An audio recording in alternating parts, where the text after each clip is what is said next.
पूर्व topic vector अपना complete हो चुका और आज अपन एक नए चैप्टर की ओर अग्रसर हैं। इस नए चैप्टर का नाम है त्रिविम ज्यामिति, थ्री डायमेंशनल ज्योमेट्री। और त्रिविम ज्यामिति के अंदर त्रिविम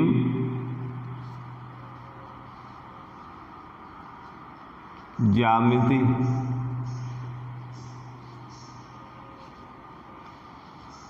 इसके अंदर अपन अध्ययन करेंगे रेखा का समीकरण, दो रेखाओं के बीच का कोण, दो रेखाओं के मध्य न्यूनतम दूरी या लंबिक दूरी या लंबवत दूरी, तथा इसी प्रकार समतल के समीकरण, दो समतलों के मध्य का कोण, दो समतलों के मध्य की दूरी और दिष्ट रेखाखंड से संबंधित दिक् कोजाइन या दिक् कोसाइन। वैसे तो दिक् कोसाइन का अध्ययन आपने पूर्व प्रश्नमाला वेक्टर के अंदर किया था, लेकिन पुनः एक बार रेखा की दिक् कोसाइन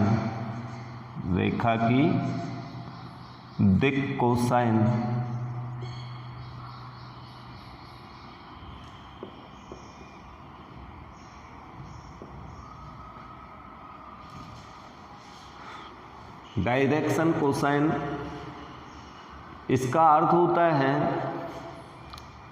यदि अपन त्रिविम के अंदर कोई एक बिंदु लें तो उस बिंदु की दिक् कोसाइन, इनका अध्ययन तो आपने पूर्व वेक्टर वाली प्रश्नमाला में किया था, लेकिन यहाँ पर अपन लेंगे एक रेखाखंड जिसका सदिश ए बी वेक्टर से दर्शाया जाता है। माना ये कोई रेखा है ए बी और इस रेखा के समांतर त्रिविम के अंदर एक बिंदु P जिसके निर्देशांक x y z, तो मूल बिंदु के सापेक्ष P का स्थिति सदिश r वेक्टर क्रमशः x अक्ष के साथ अल्फा, y अक्ष के साथ बीटा कोण व z अक्ष के साथ गामा कोण बनाता है। अर्थात OP वेक्टर के द्वारा अक्षों के साथ बनाए गए कोणों के कोसाइन मान इस OP वेक्टर की दिक् कोसाइन कहलाती है। और जो OP वेक्टर की दिक् कोसाइन होंगी वो ही दिष्ट रेखाखंड AB की दिक् कोसाइन होंगी, क्योंकि दोनों समांतर हैं। और इन दिक् कोसाइनों को क्रमशः हम L x अक्ष के साथ अल्फा कोण बनाया जाता है रेखा के द्वारा, तो फिर उसका कोसाइन मान ही उसकी दिक् कोसाइन कहलाती है। यानी कोस अल्फा एक दिक् कोसाइन होगी, दूसरी दिक् कोसाइन जिसको m द्वारा व्यक्त करते हैं कोस बीटा, जहां बीटा y अक्ष के साथ बनाया गया कोण है n बराबर कोस गामा, ये दिक् कोसाइन। जब हमें दिक् कोसाइन मालूम है तो इन तीनों दिक् कोसाइनों के अंदर संबंध क्या होता है ये भी अपन ने पूर्व प्रश्नमाला सदिश में पढ़ लिया था। अर्थात दिक् कोसाइनों में संबंध होता है इनके वर्गों का योगफल बराबर 1। ये तीनों दिक् कोसाइनों के अंदर संबंध होगा। अब इसके बाद में आता है कि यदि आपको दो बिंदु दे रखे हों तो दो बिंदुओं से जाने वाली रेखा की दिक् कोसाइन, माना एक बिंदु P है जिसके निर्देशांक x1, y1, z1 तथा दूसरा बिंदु Q है जिसके निर्देशांक x2, y2 एंड z2 हैं। तो फिर इसकी दिक् कोसाइन ज्ञात करना, अर्थात इन दोनों बिंदु से जाने वाली दिष्ट रेखा PQ की दिक् कोसाइन L बराबर x2 माइनस x1 बटा under root sigma x2 minus x1 का होल स्क्वायर। इसका अर्थ अभी मैं आगे लिख दूंगा, m बराबर y2 माइनस y1 बटा रूट x2 माइनस x1 का होल स्क्वायर का योगफल, n बराबर z2 माइनस z1 बटा root sigma x2 minus x1 का होल स्क्वायर। जहां ये जो आपको दिया हुआ है सिग्मा x2 माइनस x1 का होल स्क्वायर बराबर अपने पास आएगा x2 माइनस x1 का whole square, y2 minus y1 का whole square and z2 minus z1 का होल स्क्वायर। या फिर इसको अपन दिक्कानुपात के रूप में भी मान सकते हैं, अथवा इन्हें दिक्कानुपात कहते हैं। दिक्कानुपात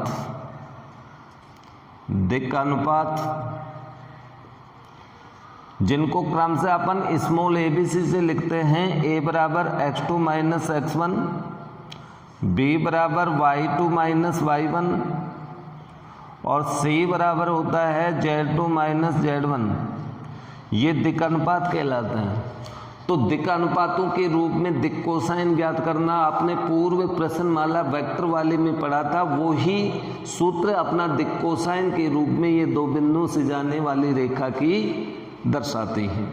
सेम है दोनों में कोई अंतर नहीं है। आगे दिक्कानुपात का अर्थ होता है दिक्कानुपात व दिक् कोसाइन।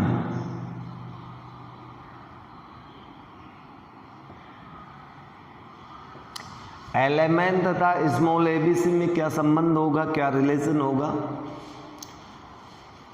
यदि अपने पास दिक् कोसाइन दे रखे हों तो दिक् कोसाइनों के समानुपात में ऐसी संख्याएं, समानुपाती संख्याएं, उनको दिक्कानुपात कहते हैं। अर्थात L बटा A बराबर M बटा B बराबर N बटा C बराबर K। या फिर इसको हम ऐसे भी लिख सकते हैं कि L बराबर AK, M बराबर BK, N बराबर CK। तो यहाँ जो स्मॉल ABC आ रहा है ये दिक्कानुपात कहलाता है। यदि आपको दिक्कानुपात मालूम है और दिक् कोसाइन ज्ञात करनी है तो दिक् कोसाइन L बराबर A upon root A square plus B square plus C square, इस सूत्र का प्रयोग करें। या M बराबर आपके पास होगा B upon root A square plus B square plus C square.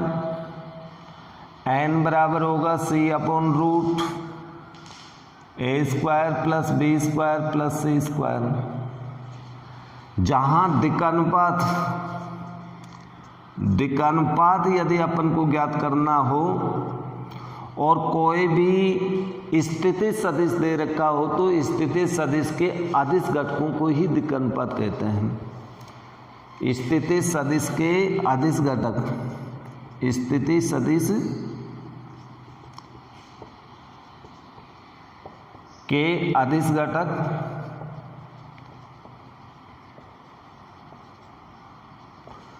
या फिर दूसरे नंबर पे दो बिंदुओं के निर्देशांक दे रखे हों, दो बिंदु x1 y1 z1 तथा दूसरा बिंदु x2 y2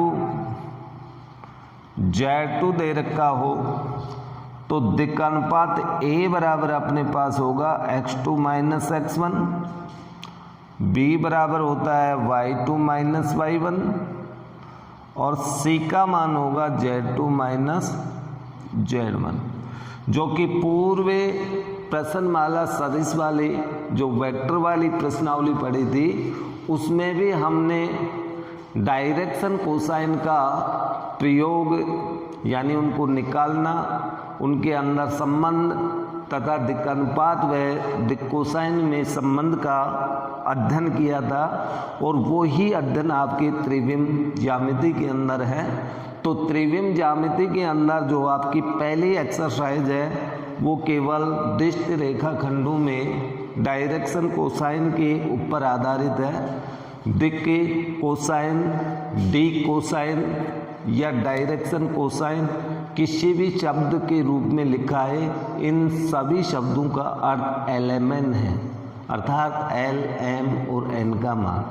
L मीन्स कोस alpha, M means cos beta और N मीन्स कोस गामा होता है। निर्देशीय अक्षों की दिक् कोसाइन, पहले अपन लेते हैं x अक्ष, x अक्ष की दिक् कोसाइन, दिक् कोसाइन x अक्ष अपने आप के तो समांतर ही होगा, x अक्ष स्वयं के समांतर होता है तथा y अक्ष के लंबवत होता है और z अक्ष के लंबवत होता है। इसलिए x अक्ष क्रमशः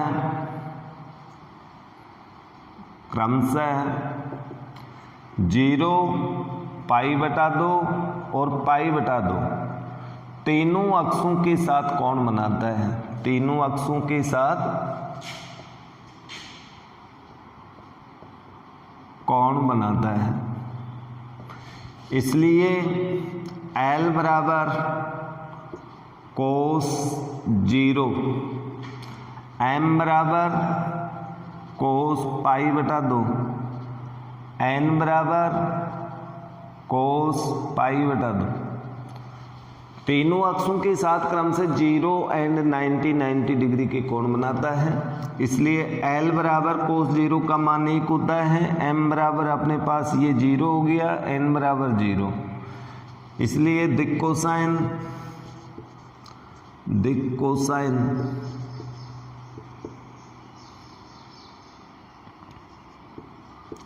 बराबर 1 0 0, अर्थात x अक्ष अपने आप के समांतर तथा शेष दोनों अक्षों के लंबवत होता है, तो x अक्ष की दिक् कोसाइन 1 0 0 होंगे।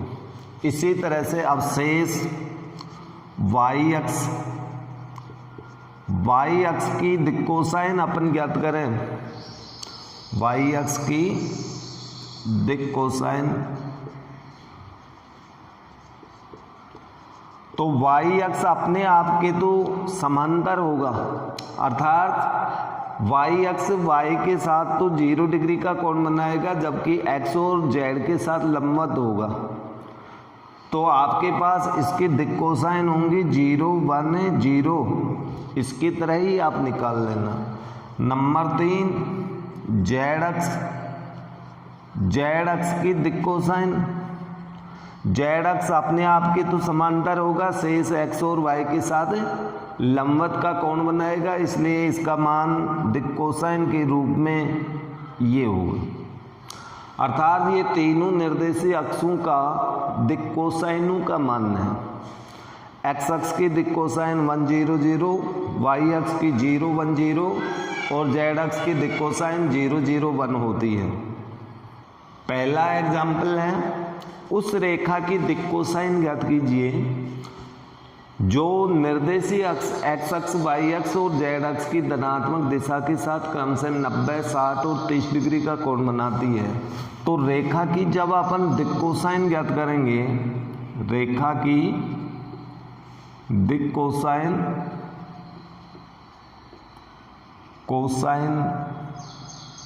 हम जानते हैं क्रम से lmn होती है, इसलिए L बराबर कोस कितने डिग्री का कोण बना रहे हैं 90, M बराबर कोस 60 डिग्री का कोण बना रही है, N बराबर जेड अक्ष के साथ कोस 30 डिग्री का कोण, तो L का मान अपने पास हुआ 0, कोस 90 का मान, M बराबर कोस 60 का मान, कोस 60 का मान हम जानते हैं कितना होता है 1/2, N बराबर कोस 30 का मान √3/2, तो आपका ये आंसर हो गया। यानी अक्षों के साथ कोण दे रखा हो तो उनके कोसाइन मान ज्ञात कर दो, आपके पास lmn आ जाएगा।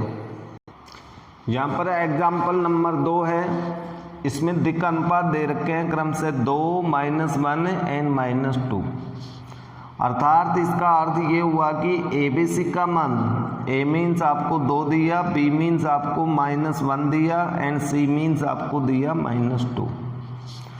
इसलिए दिक् कोसाइन L बराबर हम सूत्र जानते हैं A/√A² + B² + C²।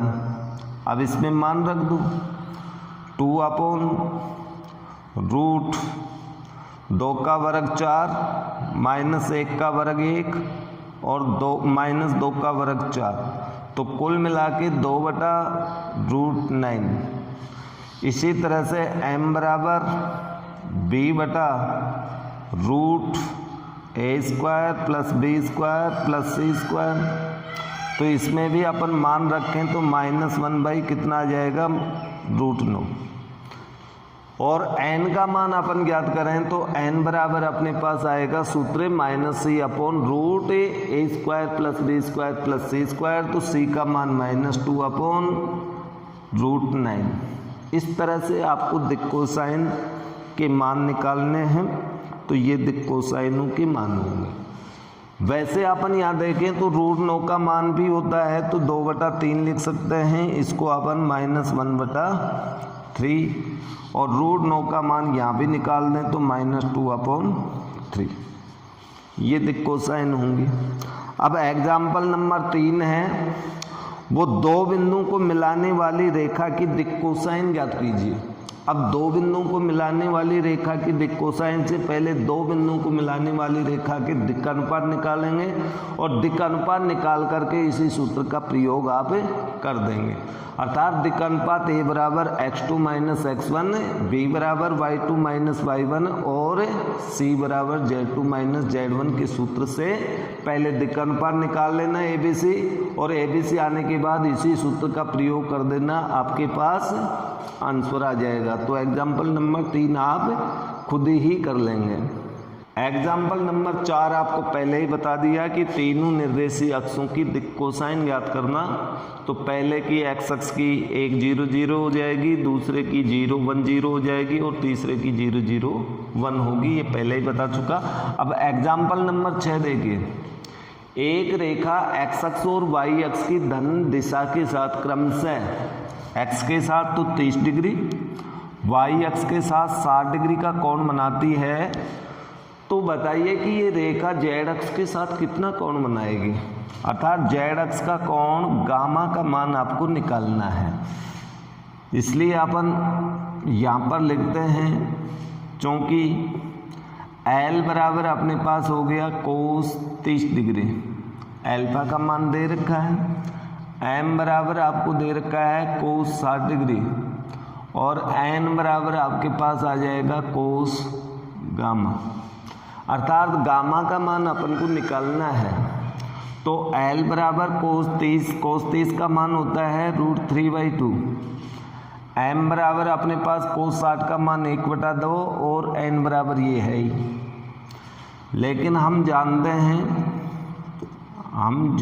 हैं कि तीनों दिक् कोसाइनों के वर्गों का योगफल बराबर 1 होता है, तो इसके अंदर lmn का मान रख दो, √3/2 का होल स्क्वायर प्लस 1/2 का होल स्क्वायर n स्क्वायर बराबर 1, या फिर 3/4 plus 1/4 plus cos square gamma, चूंकि n का मान कोस गामा है बराबर 1।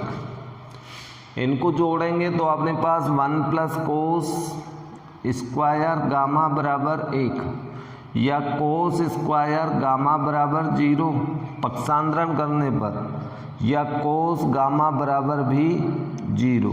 कौन से कोस का मान 0 होता है? तो हम जानते हैं कोस गामा बराबर कोस 90 डिग्री का मान 0 होता है। कोस से कोस कट गया तो गामा बराबर अपने पास आ गया 90 डिग्री, अर्थात जेड अक्ष के साथ वो रेखा 90 डिग्री का कोण बनाएगी। ये अपना आंसर हो गया। π/2 भी लिख सकते हो, 90 डिग्री भी लिख सकते हो।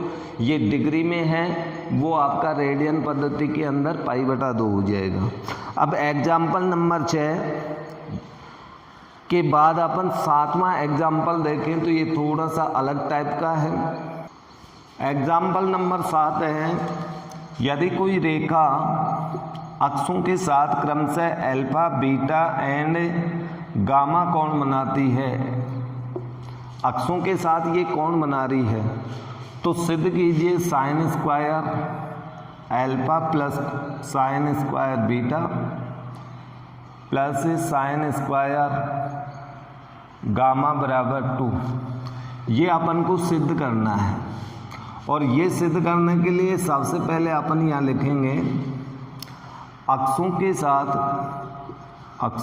साथ क्रमशः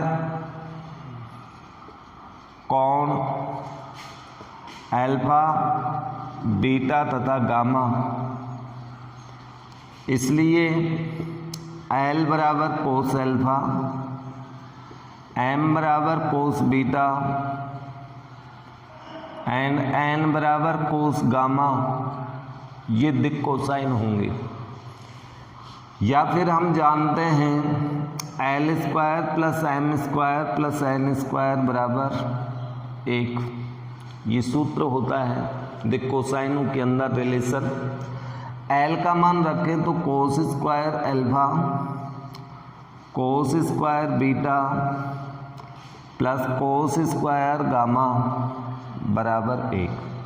लेकिन हमें सिद्ध करना है उसमें सभी पद साइन के हैं, तो इन सभी कोस वाले पदों को साइन में बदल दें। त्रिकोणमितीय सर्वज समीका 1 माइनस साइन स्क्वायर अल्फा, इसका मान हो जाएगा 1 माइनस साइन स्क्वायर बीटा, इसका मान हो जाएगा 1 माइनस साइन स्क्वायर गामा बराबर 1।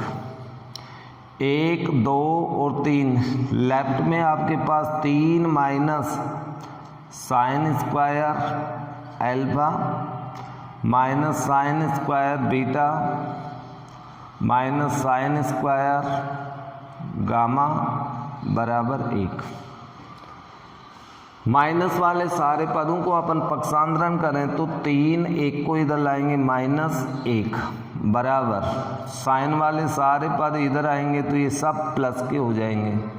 Sine square beta plus sine square gamma, 3 में से 1 घटाओ कितना बचा? 2 बराबर sine square alpha sine square beta and sine square gamma. यही अपन को सिद्ध करना था। ये आपका एग्जाम्पल नंबर 7 हो गया। अब इसके बाद में आपकी प्रश्नमाला यानी एक्सरसाइज 11.1 के अंदर लगभग सभी प्रश्न इसी टाइप के हैं। दिक् कोसाइन आपको ज्ञात करनी है या दिक् कोसाइनों के अंदर संबंध सूत्र की सहायता से कुछ सिद्ध करना है या फिर दिक् अनुपात आपको निकाल कर दिक् कोसाइन ज्ञात करने हैं। तो 11.1 में आप प्रश्न निकाल के देखना, फिर भी कोई प्रश्न नहीं आए तो आप पूछ लेना। क्वेश्चन नंबर 5 आपको बता देता हूँ। एक त्रिभुज है, त्रिभुज के तीनों शीर्ष आपको दे रखे हैं, तो त्रिभुज की तीनों भुजाओं की दिक् कोसाइन ज्ञात करें। अब त्रिभुज की तीनों भुजाओं की दिक् कोसाइन ज्ञात करोगे तो सबसे पहले तो इन शीर्षों को मानना पड़ेगा। माना कि शीर्ष, पहले शीर्ष का नाम हमने ए रख लिया जिसके निर्देशांक 3, 5, -4। बी शीर्ष के निर्देशांक -1, 1, 2 है तथा सी शीर्ष के निर्देशांक -5, -5, -2 है। ये तीन शीर्ष अपन ने मान लिए। तो सबसे पहले अपन भुजा ए बी के दिक् अनुपात ज्ञात करते हैं। दिक् अनुपात, अब इसके दिक् अनुपात ज्ञात करें तो a बराबर हम जानते हैं x2 - x1, तो x2 ये होगा, x1 ये होगा, तो -1 - 3 बराबर -4। b बराबर y2 ये होगा, y1 ये होगा, 1 - 5 बराबर -4। c बराबर 2 माइनस ये प्लस हो जाएगा, ये Z2 है, ये Z1 होगा। Z1 माइनस का होने के कारण प्लस हो गया, तो ये कुल मिला के अपने पास तीनों दिक् अनुपात आ गया। इसलिए हम पहले ही a² + b² + c² का मान निकाल लेते हैं इसमें। तो रूट ऑफ अपने पास हो गया 16 + 16 + 36 बराबर √68। और √68 का मान अपन निकालें, वर्गमूल ज्ञात करें, तो इसका वर्गमूल कितना आएगा। 68 को अपन क्या लिख सकते हैं, 68 को हम लिख सकते हैं 17 चौक 68, यानी 4 × 17, तो 4 का वर्गमूल 2 √17 हो गया। ये इसका मान आ गया। इसलिए दिक् अनुपात से दिक् कोसाइन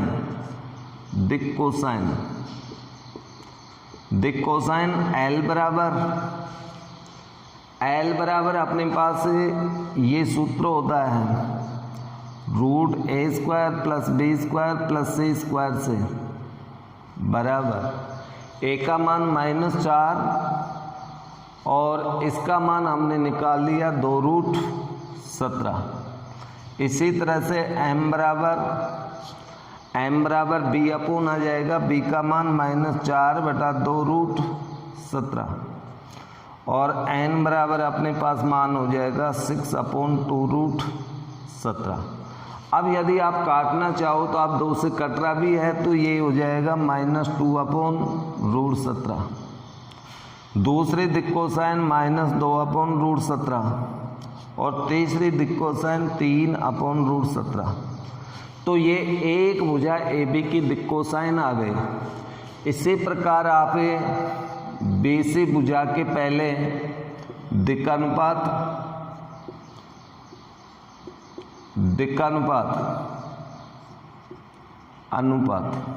अब इसके दिक् अनुपात ज्ञात करोगे बी सी के, तो सी वाले निर्देशांकों में से बी वाले घटाने पड़ेंगे। तो a बराबर आपके पास -5 + 1 बराबर -4 होगा। b बराबर अपन निकालेंगे तो -5 - 1 बराबर -6 होगा। c बराबर निकालोगे तो -2 बराबर -4 होगा। तो इस तरह से ये दिक् अनुपात आएंगे। फिर इससे दिक् कोसाइन ज्ञात करो, इसकी तरह ही दिक् कोसाइन ज्ञात कर लेंगे। फिर इसके बाद में आप भुजा बी सी के बाद ए सी भुजा के दिक् अनुपात जब ए सी के दिक् अनुपात ज्ञात करोगे तो सी में से ए के निर्देशांक घटा देना, तीनों दिक् अनुपात प्राप्त होंगे, उनसे 3 दिक् कोसाइन प्राप्त हो जाएंगे। तो इस तरह से 5वें प्रश्न में 3 बार दिक् कोसाइन, 3 भुजाओं के लिए 3 बार दिक् अनुपात, 3 बार ही दिक् कोसाइन ज्ञात करनी है। ओके, तो शेष इसको आप कंप्लीट करना। मैंने एक भुजा के दिक् अनुपात तथा दिक् कोसाइन निकाल के आपको बता दिया। शेष दो भुजाओं के दिक् अनुपात और दिक् कोसाइन आप निकालेंगे। शेष सभी प्रश्न 11 पॉइंट देख के आप लोग भली भांति यानी अच्छे प्रकार से कर सकते हो। तो आप लोग इन प्रश्नों को निकाल के देखना एनसीईआरटी की बुक से, और यदि फिर भी कोई प्रश्न में कोई समस्या आ जाए तो आप लोग वो कमेंट्स करके पूछ लें। यानी 11.1 प्रश्न माला अपनी कंप्लीट।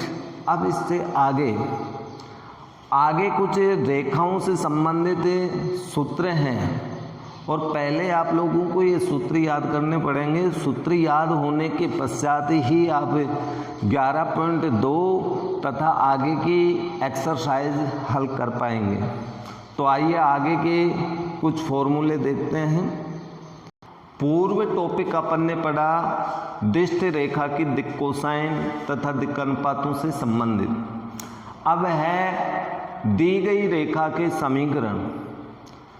कोई भी दिष्ट रेखा होती है, उस रेखा के समीकरण दो टाइप के होते हैं। दो प्रकार से हम समीकरणों को व्यक्त कर सकते हैं, एक तो सदिश रूप के अंदर और एक कार्तीय रूप में। सदिश रूप का अर्थ होता है कि जो अपन वेक्टर के रूप में समीकरण लिखते हैं वो सदिश रूप कहलाएगा। और जब अपन निर्देशांक के रूप में x1 y1 z1 z2 x2 y2 z2 इस तरह से व्यक्त करते हैं तो वो कार्तीय रूप कहलाता है।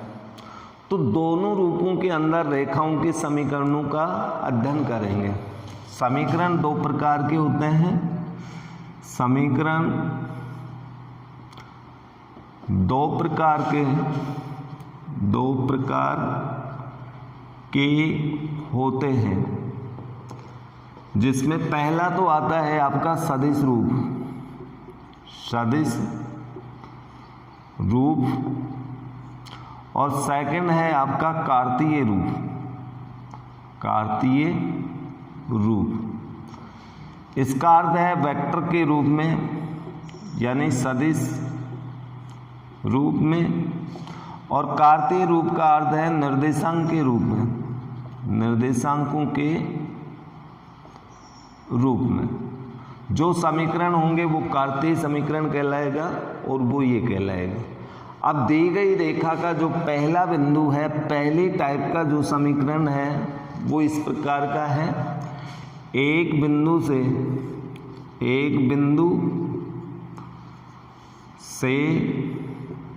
जाने वाली तथा दिए हुए सदिश के समांतर रेखा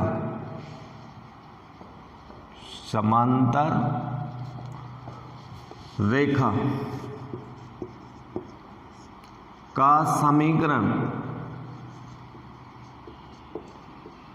अब यहां पर देखिए, नोट कीजिए एक बात को। एक बिंदु देगा, एक बिंदु का मतलब उसके निर्देशांक देगा, और दूसरा एक आपको सदिश देगा। वह सदिश देगा जिसके समांतर आपकी रेखा है। जैसे त्रिविम के अंदर अपन ने दर्शाया था ओपी वेक्टर की समांतर रेखा AB थी।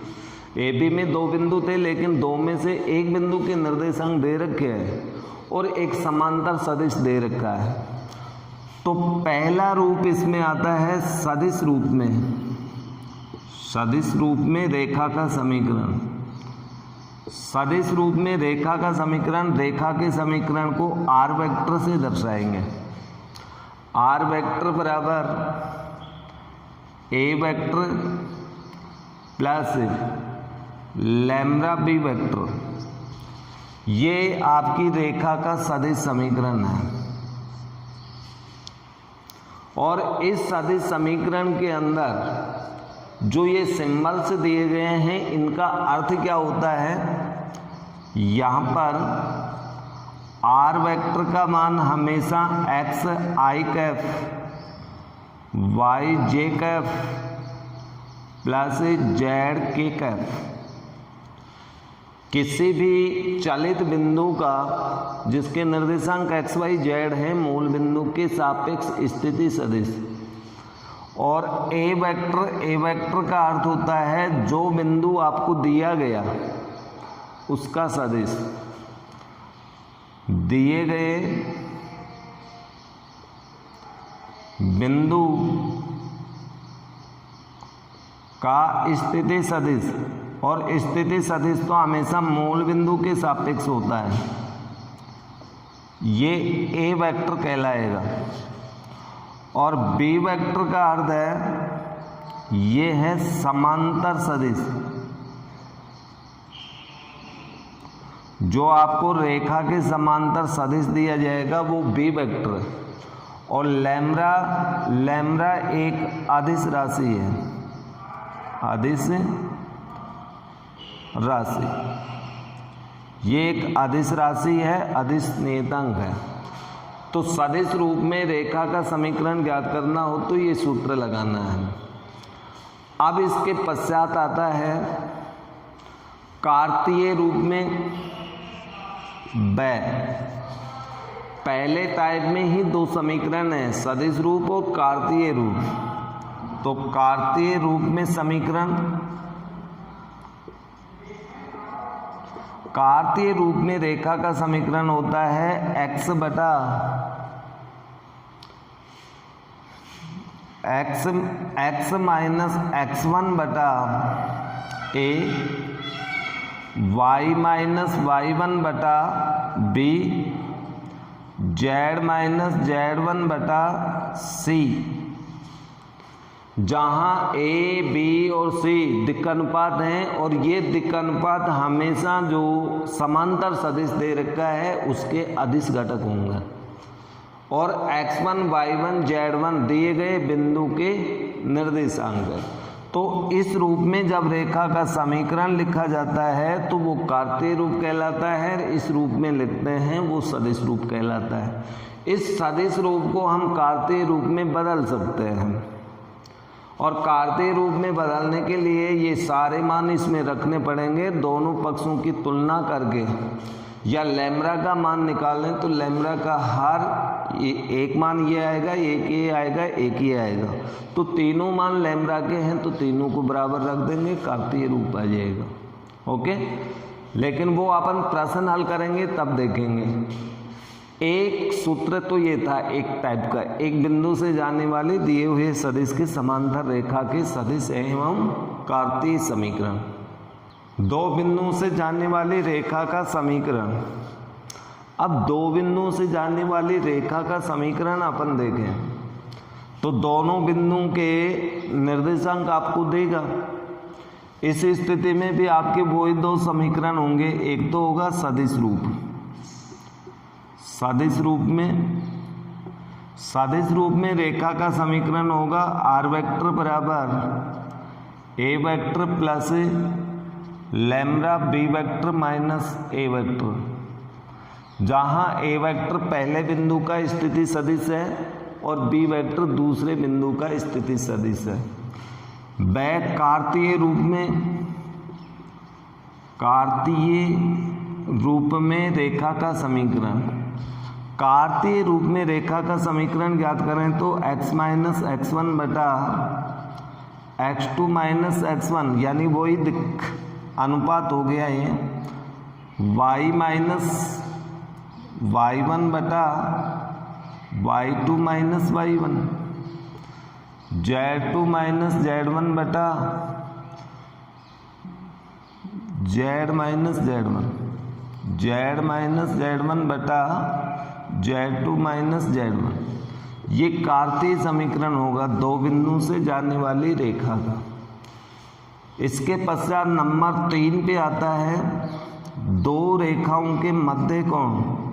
दो रेखाओं के मध्य का कोण, मध्य कोण ज्ञात करना। यदि दो रेखाओं के बीच का कोण थीटा हो तो कोस थीटा बराबर, हमारे पास ये सूत्र होगा। अब रेखा यहाँ पर दो दे रखी है दो रेखाओं के मध्य का कोण दिया है, तो इस स्थिति में आपके पास B1 और B2 दो वेक्टर होंगे। दो रेखाओं के बीच का कोण भी उसी रूप में होगा। यदि आपको सदिश रूप में रेखा के समीकरण दे रखे हों सदिश रूप में, तो बीच के कोण का सूत्र होगा A1 A2 plus B1 B2 plus C1 C2 बटा root under root A square A1 square plus B1 square plus C1 square into A2 square plus B2 square plus C2 square का मापांक, ये आपका मध्य का कोण होगा। और यदि ये दिक्कनुपात नहीं होकर, दोनों रेखाओं के दिक्कनुपात दे रखे हैं, दिक्कनुपात नहीं होकर दिक्कोसाइनों के रूप में मध्य का कोण, दिक्कोसाइन के रूप में जब मध्य का कोण निकालेंगे तब भी अपने पास यही सूत्र होगा। ये तो दिक्कनुपातों के रूप में था। अब नंबर 2 अपन लेते हैं दिक् कोसाइन रूप में, कोसाइनों के रूप में। तो अपने पास कोस थीटा बराबर मापांक L1 L2 M1 M2 plus N1 N2, जहाँ क्रम से दोनों रेखाओं की दिक् cosine L1 L2 M1 M2 N1 N2 है। बटे में यदि वर्ग करके रूट लें तो उसका मान तो 1 होगा ही, क्योंकि तीनों दिक् कोसाइनों के वर्गों का योगफल 1 होता है। तो इस स्थिति में अपने पास ये सूत्र होगा। अब इसमें विशेष बात ये निकलती है, विशेष जब रेखा लंबवत हो, दोनों रेखा लंब हो, दोनों रेखाएं लंब अर्थात बीच का कोण π/2 हो, 90 डिग्री हो, उस स्थिति में अपने पास A1 A2 B1 B2 C1 C2 equal 0 होगा। लंब हो तो अपने पास ये कंडीशन होगी। या फिर दिक् कोसाइन के रूप में L1 L2 plus M1 M2 plus N1 N2 बराबर 0, लंब होने की स्थिति में। और यदि दोनों रेखा समांतर हों, दोनों रेखा समांतर हों, समांतर, तो उस स्थिति के अंदर अपने पास ये आएगा B1 बराबर लैम्ब्डा B2, अर्थात दोनों सदिशों के अंदर एक निश्चित अनुपात होगा। या फिर इस अनुपात को हम ऐसे भी व्यक्त कर सकते थे, या इधर लिख देता हूँ कि समांतर की स्थिति में A1 बटा A2 B1 बटा B2 C1 बटा C2 बराबर लैम्ब्डा, यानी तीनों दिक् अनुपातों के अंदर अनुपात एक निश्चित संख्या को प्रदर्शित करेगा। तो ये विशेषता मध्य का कोण हो गया। इसके पश्चात आगे दो रेखाएं स्वतंत्र आकाश के अंदर प्रतिच्छेद भी कर सकती हैं, समांतर भी हो सकती हैं, और कुछ रेखा ऐसी होती हैं जो नहीं तो आकाश के अंदर प्रतिच्छेद करती और नहीं एक दूसरे के समांतर होती, लेकिन रेखाएं स्थित होती हैं। ऐसी रेखाओं को विषमतलीय रेखा कहते हैं। और विषमतलीय रेखाओं के मध्य की दूरी ज्ञात करें, न्यूनतम दूरी ज्ञात करें, उनकी लांबिक दूरी ज्ञात करें, तो अपने पास इस फॉर्मूले का प्रयोग करना पड़ेगा। ये अपने पास रेखाओं से संबंधित 4 नंबर का सूत्र है।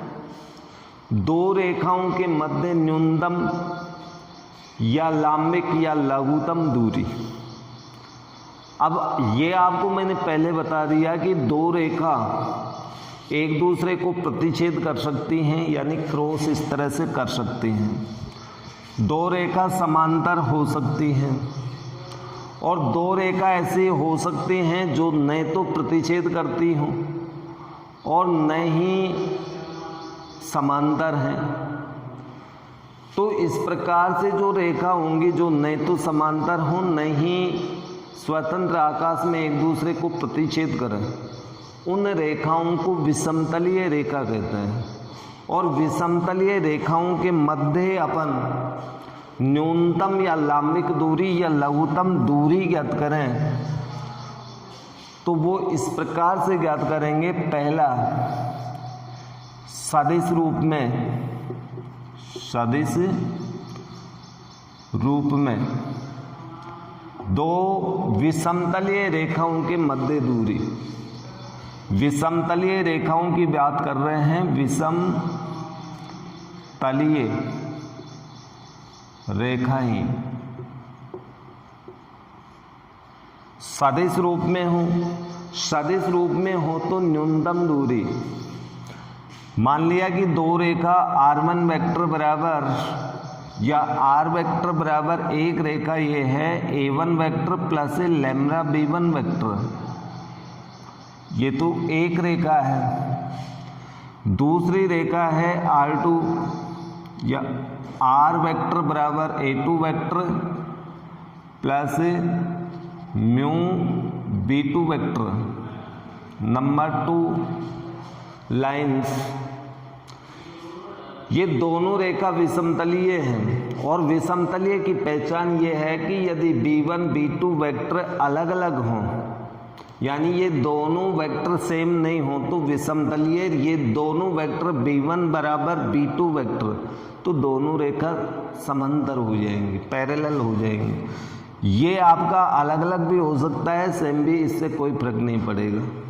ये सदिश रूप में दो विषमतलीय रेखा हैं, इनके बीच की न्यूनतम दूरी अथवा लांबिक दूरी या लघुत्तम दूरी, कोई भी वर्ड एक हो सकता है। उन सभी के लिए सूत्र d बराबर, यानी न्यूनतम दूरी लिख सकते हो इसको, या लांबिक दूरी या लघुत्तम दूरी। d बराबर अपने पास ये सूत्र होगा b1 cross b2 vector dot a2 vector minus a1 vector बटा b1 क्रॉस b2 वेक्टर का परिमाण। ये न्यूनतम या लांबिक दूरी का सूत्र है और इस सूत्र के प्रयोग से आपके पास दो विषमतलीय रेखाओं के बीच की दूरी प्राप्त होगी। अब इसके बाद में आगे यहाँ पर ये देखे, पहले दोनों सदिशों का सदिश गुणनफल है तो ये आप सारणिक की सहायता से पहले ज्ञात कर लेना, फिर उसका परिमाण भी ज्ञात कर लेना। फिर ये जो सदिश प्राप्त होगा इस सदिश के साथ अदिश गुणनफल भी होगा। तो इस सूत्र का प्रयोग ध्यानपूर्वक करें, जहाँ d न्यूनतम या लांबिक दूरी है।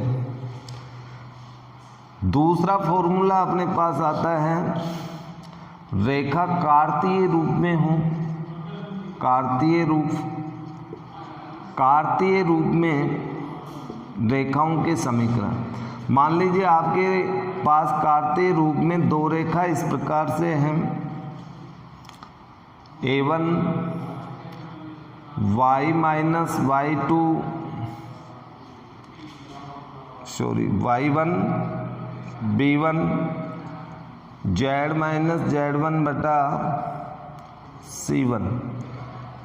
एक रेखा का कार्तीय समीकरण दूसरी रेखा का कार्तीय समीकरण a2 y माइनस y2 बटा b2 z माइनस z2 बटा c2, ये दूसरी रेखा का समीकरण। दोनों रेखा जब कार्तीय रूप में हो तो कार्तीय रूप में रेखा का समीकरण देने पर दोनों के बीच की न्यूनतम दूरी, लंबिक दूरी या लघुत्तम दूरी, रेखा, ये दोनों रेखा भी विषमतलीय ही है और विषमतलीय रेखाओं की पहचान यही है कि a1 b1 c1 a2 b2 c2 अलग अलग होंगे, अर्थात इसके दिक्कनुपात इसके दिक्कनुपातों से अलग होंगे। यदि दिक्कनुपात दोनों रेखाओं के सेम हो या दिक्कनुपातों में एक निश्चित अनुपात हो तो दोनों रेखा समांतर होंगे। ओके, अब इसके बाद में इसका फॉर्मूला देखिए। न्यूनतम या लघुत्तम दूरी या लांबिक दूरी कार्तीय रूप के अंदर उत्तर दे रहे हैं अपन। तो सबसे पहले आप यहाँ लिखेंगे x2 minus x1 y2 minus y1, एक सारणिक बनाएंगे z2 माइनस z1। सारणिक के अंदर तीनों स्तंभ लिख दिए पहली पंक्ति में। नंबर 2 पंक्ति में आपके पास a1 a2 b1 c1 a2 b2 और c2 बटा रूट इस सारणिक के मान में इसका भाग देना है। किसका भाग देना है? पहले पंक्ति पहला स्तंभ छोड़ने पर जो उपसारणिक बना उसमें b1 c2 minus b2 c1 का होल स्क्वायर प्लस दूसरा, पहले पंक्ति दूसरा स्तंभ छोड़ेंगे तो आपका उपसारणिक ये बनेगा, लेकिन यहाँ पॉजिटिव चिन्ह कर दिया इसलिए पहले गुणा ये होगा a1 c2 minus a2 c1। ये थोड़ा सा ध्यान रखना, चिन्ह प्लस कर दिए। यदि माइनस चिन्ह करते अपन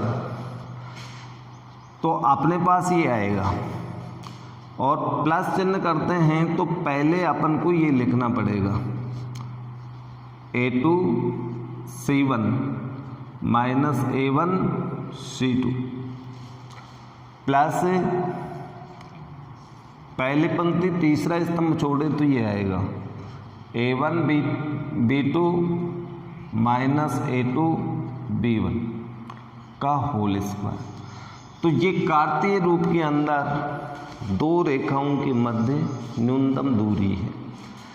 इसके पश्चात आता है समांतर रेखाओं के मध्य, समांतर रेखाओं के मध्य न्यूनतम दूरी, न्यूनतम दूरी, लघुत्तम दूरी या लांबिक दूरी, किसी भी रूप में इसको व्यक्त किया जा सकता है। तो इनके मध्य न्यूनतम दूरी ज्ञात करने के लिए हमें इस सूत्र का प्रयोग करना पड़ेगा। समांतर रेखाओं के मध्य दूरी, जब दो रेखा समांतर होंगी तो उन दोनों के समीकरण इस प्रकार से होंगे a1 प्लस ए लैम्ब्डा बी वेक्टर, यानी बी वेक्टर दोनों में सेम होगा। r वेक्टर बराबर a2 वेक्टर प्लस ए लैम्ब्डा बी वेक्टर। यदि ये b वेक्टर सेम है तो दोनों रेखा समांतर, और समांतर रेखाओं का हमने न्यूनतम दूरी सदिश रूप में ज्ञात की है। सदिश रूप में जब रेखाओं के समीकरण सदिश रूप में हो तो न्यूनतम दूरी d बराबर आपको इस सूत्र का प्रयोग करना है। मापांक b vector cross a2 minus a1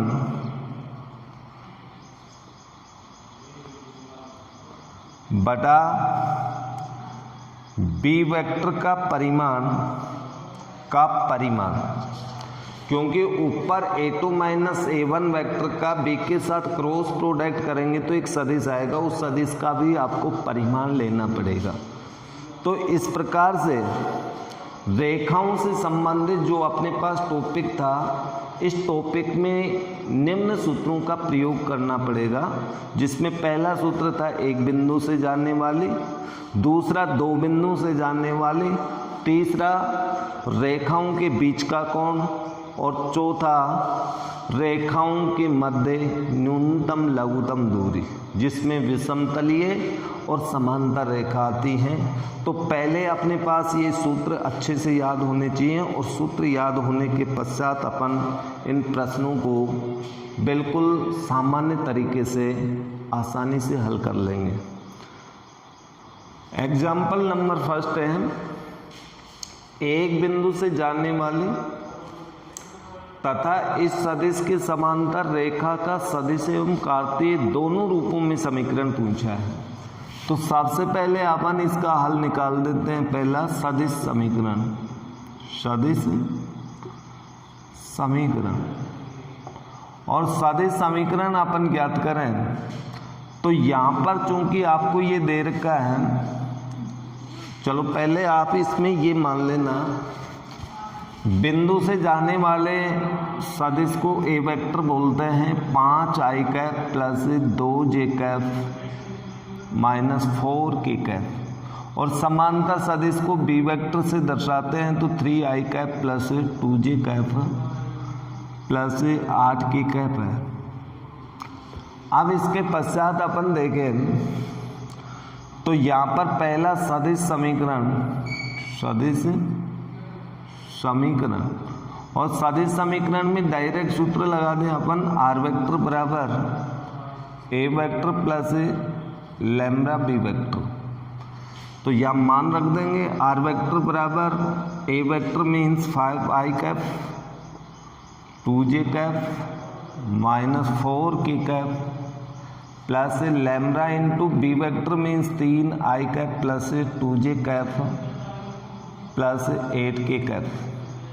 ये अपना एक आंसर हो गया। अब इसके बाद में कार्तीय समीकरण, कार्तीय समीकरण के लिए भी अपन डायरेक्ट सूत्र का प्रयोग कर सकते हैं। कार्तीय समीकरण में x माइनस x1 बटा a बराबर y माइनस y1 बटा b, z माइनस z1 बटा c, जहाँ x माइनस x1 का मान 5 है, a का मान अदिश घटक 3, y माइनस y1 का मान 2, b means 2, z minus z1 का मान आपके पास -4 है तो ये प्लस हो जाएगा बटा c मीन्स 8 है। तो अपन ये डायरेक्ट आंसर दे सकते हैं, लेकिन बुक्स में आपके पास ऐसा हल नहीं कर रखा है। कार्तीय समीकरण इस सदिश समीकरण से ही प्राप्त किया गया। तो सदिश समीकरण से हम इस प्रकार से प्राप्त कर सकते हैं।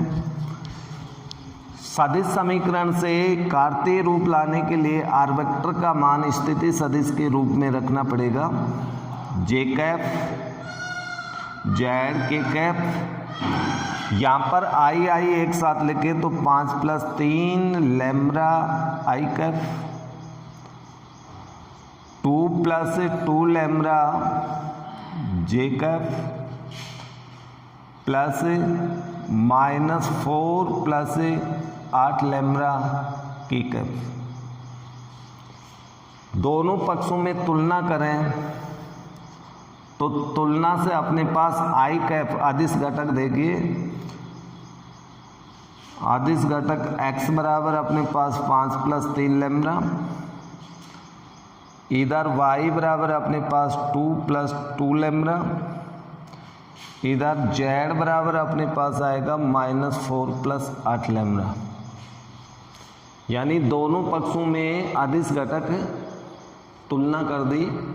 तुलना करने पर x माइनस 5 बराबर 3 लैम्ब्डा, y माइनस 2 बराबर 2 लैम्ब्डा और z माइनस माइनस प्लस 4 बराबर 8 लैम्ब्डा। या इससे अपन देखें तो x माइनस 5 बराबर बटा 3 बराबर लैम्ब्डा, लैम्ब्डा का मान ये आया। इससे लैम्ब्डा का मान निकालें तो y माइनस 2/2 बराबर लैम्ब्डा। इससे लैम्ब्डा का मान निकालें तो z+4/8 बराबर लैम्ब्डा। तो लैम्ब्डा के 3 मान आ रहे हैं। लैम्ब्डा अपने आप में तो एक ही राशि है, तो सभी स्थानों पर लैम्ब्डा का मान सेम होना चाहिए, अर्थात तीनों लैम्ब्डा के मान अपन इक्वल लिख सकते हैं। इसलिए हम ये लिख सकते हैं x-5/3 बराबर y-2/2 z+4/8 बराबर लैम्ब्डा। ये आपका कार्तीय रूप है। तो इस रूप में आप सदिश से कार्तीय रूप प्राप्त कर सकते हो, अन्यथा आप डायरेक्ट सूत्र का प्रयोग करके भी कार्तीय रूप निकाल सकते हो। यहाँ पर आपके पास -8 आ रहा है, तो कहीं ना कहीं चिन्ह की प्रश्न के अंदर या हल करते समय कहीं ना कहीं कोई त्रुटि है। लेकिन यदि प्रश्न आपका ये है तो आपका आंसर यही आएगा। ओके, तो इस प्रकार से अपन कार्तीय रूप को, सदिश रूप को कार्तीय रूप में बदलते हैं। अब इसके बाद में नेक्स्ट आगे के जितने भी एग्जाम्पल और प्रश्न हैं निकाल के देखना, और शेष अगली कक्षा में।